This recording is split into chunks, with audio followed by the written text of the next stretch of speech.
Datuk, kita hampir kesuntukan masa. Satu soalan terakhir, soalan penting betul ya. Datuk sebenarnya seorang pegawai kanan di LHDN. Tapi Datuk sanggup berhenti dari LHDN dan menjadi seorang ahli akademik. Apakah yang memotivasikan Datuk, dan cuba Datuk kaitkan kehidupan masa lalu para pelajar dan kehidupan masa kini para pelajar supaya pelajar kita ini mempunyai resilient motivation, Ya, tidak mudah mengalah dengan cabaran. ya. Datuk. Ya, saya sebenarnya di LHDN saya sudah jadi pegawai eksekutif. Dengan PhD saya waktu itu, saya balik daripada US, gaji saya waktu itu besar. Pasal skim gaji LHDN ni besar. Lepas tu saya dapat tawaran beza dalam 2,000 kalau tak silap saya. Tapi I choose to come to UMS walaupun gaji di sini kecil. Gaji saya di LHDN besar. Saya memikirkan kalau saya mengajar, saya rasa I can contribute more. Not so much on gaji. Pada waktu itulah saya pikiran waktu itu pada tahun 2000 itu. Walaupun saya gaji besar, rumah dia sediakan di Kuala Lumpur besar, I think I have to come back to KK walaupun gaji kecil. DS 45 waktu itu. Saya DS 45. Gaji saya kecil, saya punya basic itu ni dalam 4,300 saya dapat gaji. Jadi tuan pendaftar boleh confirm 4,300. Gaji saya di sana lebih hampir 7,000. Tapi saya tinggalkan tu gaji tu.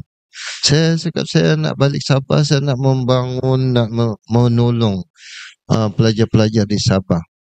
Jadi itu hasrat kita, not so much on saya punya personal punya reward, tetapi yang penting apa sumbangan saya kepada masyarakat. Ya, itu yang saya punya dalam pikiran saya lah. Dengan memikirkan waktu saya susah-susah buat PhD, why not saya mengajar.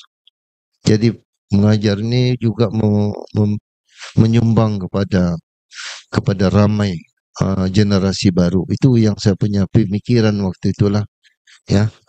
Ya. Untuk jimat masalah, ya. Okey, terima kasih Datuk. Saya akhiri sesi telaah pada pagi ini dengan satu ungkapan ya.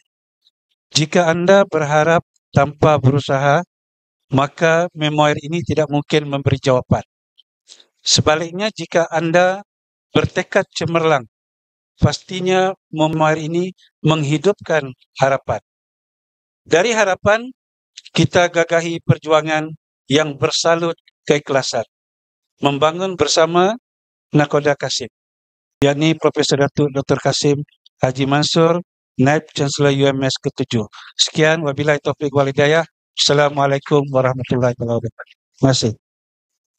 Terima kasih yang tidak terhingga kepada Datuk atas perkongsian memoir anak desa yang begitu menyentuh hati dan penuh nilai inspirasi.